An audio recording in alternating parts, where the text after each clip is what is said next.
Hello everybody and welcome back to another video on my channel. I am Jack, aka JackDuckGoose. I realized in my, big honkin' 3-hour video about me 100%ing Stardew Valley without using the wiki that I never introduced myself. I kind of just, was like, hey, this is a video, let's get into it. So yeah, I'm just going to introduce myself. A lot of you guys coming from that video may not know who I am or what I do. So yeah, I'm Jack. I'm 28 years old. I love farming games and making YouTube videos. I've been doing it for a long time, and it's a lot of fun. So yeah, that's me. If you want to know more about me, I might have a little something at the end of this video, but you got to watch the whole thing to get that. So yeah, we're going to do a farm tour.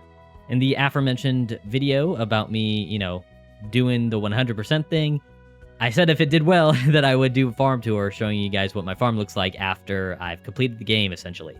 And that video did well. A lot of you guys subscribed, a lot of you guys liked the video, so we're going to do it, and we're going to do it live. That's right. I'm coming to you live through the silky, dulcet tones of my microphone. This is not pre-recorded, this is not scripted, so I will be stuttering, I will be going on tangents.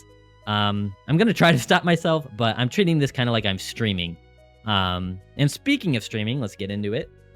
I have two saves. I have my YouTube recording save and my streaming save. I mentioned in my videos, a lot of my videos, that the YouTube comments and the Twitch chats really helped me figure some stuff out. And that was kind of what this save is for. It was learning about 1.6, testing out new things without, people like overtly telling me how to do things, you know what I mean? And that's what I really loved about this series, was that I streamed a little bit and I got YouTube comments. And it reminded me of like when I was a kid and I went to school and all my friends were talking about, like, for example, let's just say like Pokemon Red. And they're like, hey, once you finish the game, you like beat the Elite Four, there's like another challenge. And you just have to go this way and go here and you can do that. Like, they didn't tell you how to get there. They didn't take you like on a step-by-step guide on how to, I think it's Red, how to go and play Red and beat Red. They didn't tell you how to do what Pokemon you gotta have. They're just like, hey, this is a thing. And it's so cool. You should try to see if you can do it. And that's kind of how I felt like making this series. And yeah, I thought it would be fun to point that out. Because I mentioned it in a reply to a comment earlier. So yeah, let's get into it. Let's get into the actual recording. My 125-hour save. Obviously, I rounded up. But let's start with the house. My bedroom. It's a very well-decorated room, I like to think. We got the fireplace. We got, the wall accessories. And one thing you'll notice throughout the entire house is I use these end tables to, put on little decorations, little props, and to, like, split up how rooms are divided into, like, little subsections. So yeah, bedroom, nice and cozy, nice and warm vibes. One thing I didn't mention in the video is I did buy the most expensive pet. I got Philip, the purple turtle. Obviously, I got him recently. But yeah, I got him. He's here. He's chilling. He's having a good time. All right. And first room, that's not the bedroom, is the attic. This is one of those expansions you can get once you buy the third house upgrade. I'm not sure if that's correct, but it's the one where you get the cellar. Robin starts selling like these little expansions for like 100,000 G a piece. And this is the attic. I chose to go with this like little Joja theme. My headcanon was like when I completed the community center, the community center, Joja went out of business, so they had to liquidate all of their assets, all of their all their local assets. I'm assuming Joja Cola is like a big company, so like all the local stuff that was being sold at the store. So I was like, I'm gonna buy it up so that nobody else can start a Joja company store in the town again. So, little role playing here, but that was the idea. We got the kids' bedroom. Again, very, very cookie cutter, I'd say. Very cozy, very warm. It's not warm. It's very pastel-y. But I'm a big fan of it. Very cute. We got the fish room. At night, this goes dark green. I think this is like the jungle fish thing that you can get from a quest. I can't remember how I got this, but it looks very nice. Looks very cool. Obviously, you can sit here, watch the fishies. And then I have my 𝐿𝐿 chest. I mistakenly, actually, a commenter mentioned today, actually, at the time I'm recording this, that I said ender chests when I actually meant I wish these operated as shulker chests. So showing the fact that I haven't played Minecraft in forever. These do operate like ender chests. They don't operate like shulker chests, which is what I was hoping they would. But yeah, moving along swiftly. I don't want to take too much of your time. We got the sewing room. Obviously, I got my sewing kit from Emily. I got a bunch of cloth and all my catalogs in here. Looks very nice. Looks very, again, cozy. I like the cozy, but this still looks like bright. Like get creative in here. And if you guys have any questions, like where did you get this piece? Where'd you get that piece? Let me know. I'm more than happy to kind of research that down for you. So yeah, just let me know in a comment. But then I got my favorite 3 outfits. I got the, the prismatic shard outfit, full prismatic, and then I got the question mark outfit. But my absolute favorite is the trash can. I love just being the trash man. Got the Jojo room, the Junimo room. You gotta show out for the Junimos. They always hook it up fatty in the beginning of every playthrough. Down here, we got the sitting/living room and Rasmodia's, little witches section. Obviously, she's got to have her own section. Big TV, I use a lot of, along with the end tables, I use bookshelves to kind of separate rooms into subsections. And then, obviously, we got the, what's it called? The place where you put clothes. The word is not coming to me. Anyway, this is where I've collected a lot of shirts and hats and, pants and whatnot. And it just goes here. Rasmussen, get out of the way. Yeah. We got the study section for the kiddos. Obviously, they need to learn about the Earth and the globe. That's all they learn about ever is geography. And then we got the enchantment area. We got the mini forge and the trinket recustomizer thingy-hoozy. And obviously, a whole bunch of weapons, a whole bunch of trinkets, rings, all the good stuff where you fight stuff. Hoping, chocolate halal haunted chocolatier, fingers crossed, hopefully it comes out soon. And, Concerned Dave, hit me up with that code, dude. I will market the shit out of that. Yeah, so this is all pretty much Wizard Catalog stuff. Very nice, very cute, very fun. Then we have my favorite room in the house, the kitchen. This is just, a regular kitchen. You can get a dining room expansion, but that takes out like this really nice cabinetry. So I was like, you know what? I don't need a dining room expansion. I like the cabinetry. We're keeping it like this. And it got the, the Sunday bar, again, using these end tables and lights to kind of separate the two. And I obviously got a whole bunch of, recipes, cooked recipes in here, ingredients, and that one's totally empty, but a whole bunch of mini fridges filled with ingredients. And then we got the cellar section. Obviously, I don't really use it at all, so it's kind of empty. It's like that basement you go into in your grandparents' house, or that you'd never go into at your grandparents' house because, it's scary. We got the caffeine section. We got the coffee and the tea. Usually every day I'll come and grab these two. Grab a tea leaf, right? Why do I have so much stuff in my inventory? I have no clue. And then I'll put that in there for tomorrow. And then I'll drink the coffee. I'll drink the tea. You don't really... you could turn it into triple espressos if you wanted to, but I'm impatient. So I'm going to take the 1.5 speed increase. That's good enough. That's good enough for me.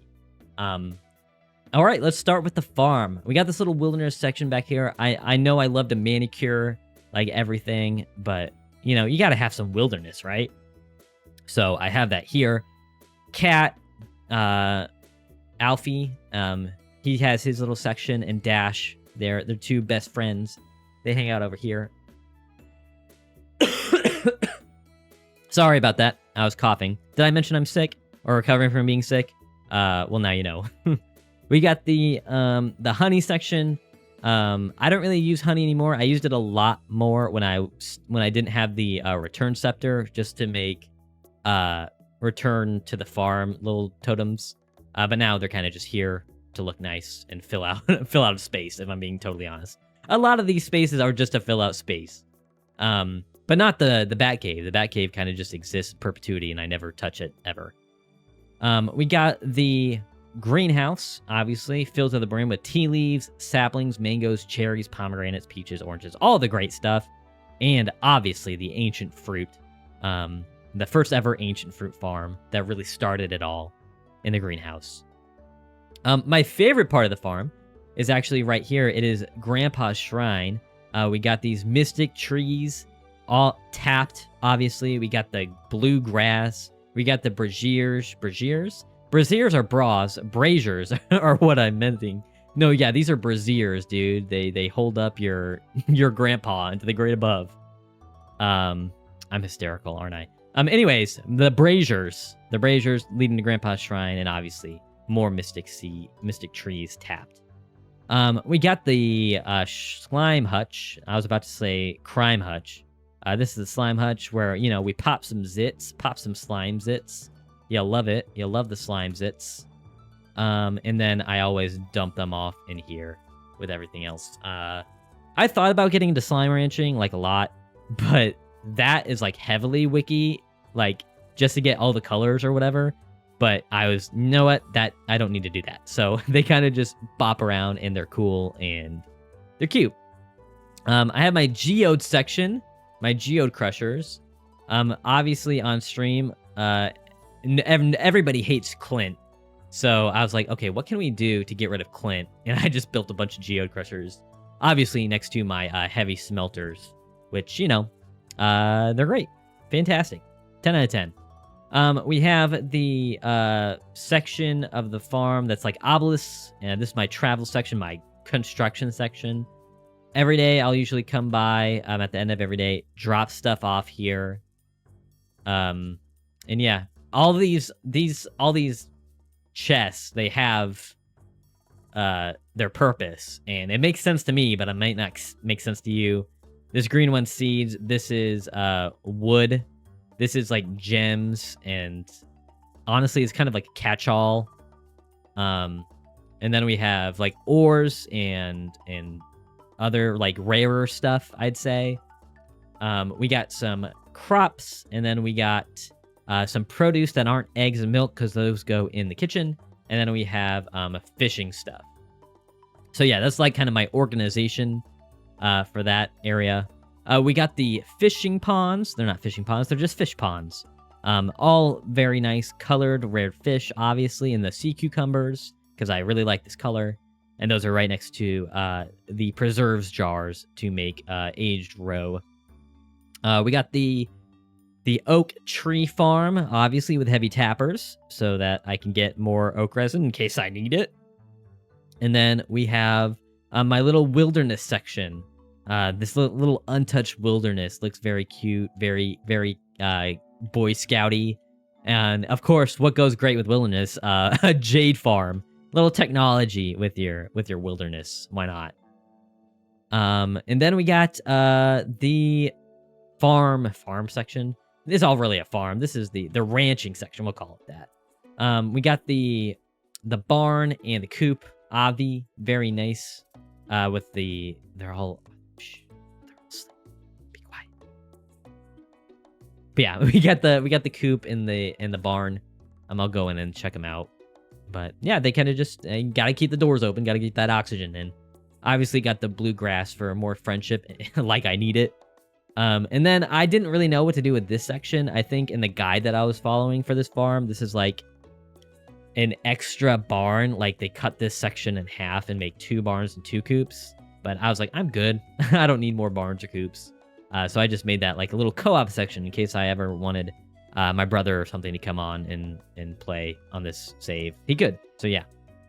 Then we got the maple tree and maple syrup and pine tar farm. Again, when I was following this guide, I think the actual like planting section extended farther out, but I wanted it to be even on this side and the other side. So I was like, okay, what do I put here?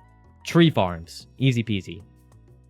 And then I got my my wine section, my storage sheds full of kegs, which, you know, they just look lovely. It's full of money making potential, these kegs. And then the piece de resistance, the true, you know, shrine to perfection 100% is just this little circular this little square area right here. We got the statue of the dwarf king, the goddess statue. I honestly don't know what it's called now.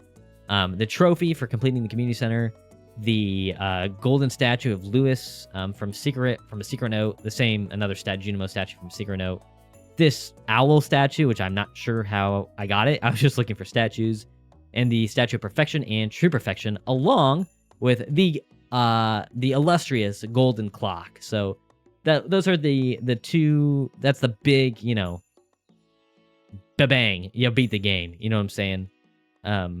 But there's still a couple sections I wanted to show you guys. Sorry, I completely glazed past this. I got the Junimo huts with some prismatic shards to make the Junimos all prismatic, which is super fun. But that's like the farm, like the farm proper. Obviously, I have some extensions, which I'm gonna show you, starting with everybody's favorite. And I think everybody uses the quarry for the exact same thing. The kegging enterprise. I still have a bunch of kegs here. I took I had to be like at least 100 from over here and just put them in the sheds. But now it doesn't look stupid. It just, you know, it looks stupid over here. But it looks less stupid over there. But yeah, still a lovely, lovely little keg farm. Everybody loves those. And then I'll show you the last couple things I wanted to mention. Let's use this mini obelisk to get across the way. Let's go to the desert, where I still have a pretty decent tree farm. I had to obviously do a bit of deforestation to make even more kegs to fill up the shed, but you know, it's looking pretty healthy right now, which, you know, that's what you want to see. Let's go back. Again, I use these mini obelisks and the return scepter a lot. And then we have the island farm. The island farm's pretty simple. It's essentially just ancient fruit. With all the kegging that I do, you need a lot of ancient fruit. So this is an ancient fruit farm, and that's it. I used to have like a little area down here where I would like, oh, I need something for the polyculture achievement, or I need something for a recipe. I would plant them here because they're for sure going to grow. Don't need to wait for seasons over here. So yeah, that's the farm for the island. I obviously have just a singular banana tree, and it will never go away. It'll never die. And the inside of the island farm is barren. I don't use it for anything but sleep. So, you know, it's great for that. And yeah, that's about the end of the video. If you guys have any specific things you want me to clear up, like what catalog I use for what object in the house, you know, go into more detail on something, you know, just let me know and comment. I'm down to, you know, again, go into more detail. So yeah, that's the end of the video as I, you know, sign off here from my statue of perfections and golden clocks and all that kind of stuff. Obviously, I'd be remiss if I didn't ask you guys to subscribe and hit that like button. That would be absolutely amazing. I know you guys did a lot of that in my last video, but hey, you know, you gotta ask. You gotta ask. As well, if you want to get more involved in the community, make sure to follow me on Twitter and Twitch. Those links are in the description. And another link will be my Discord server. It is so much fun over there. It's my favorite thing that has come from this little YouTube journey. And I'm sure that if you join, a lot of people will be happy to see you. I will be doing a 25,000 subscriber Q&A over there. We're getting close to 25. I think we might hit it by the time that this video comes out. Hey, Editing Jack here. I recorded this like almost 2 months ago, and I'm just now getting to it. We're not at 25,000 subscribers. We're at like almost 32. So we'll just consider the 25,000 Q&A, the 30,000 Q&A. Yeah, that's all I wanted to add here. Bye. So there will be a little text channel for 25,000 subs. And yeah, thank you so much for watching this video, and I hope to see you in my next one.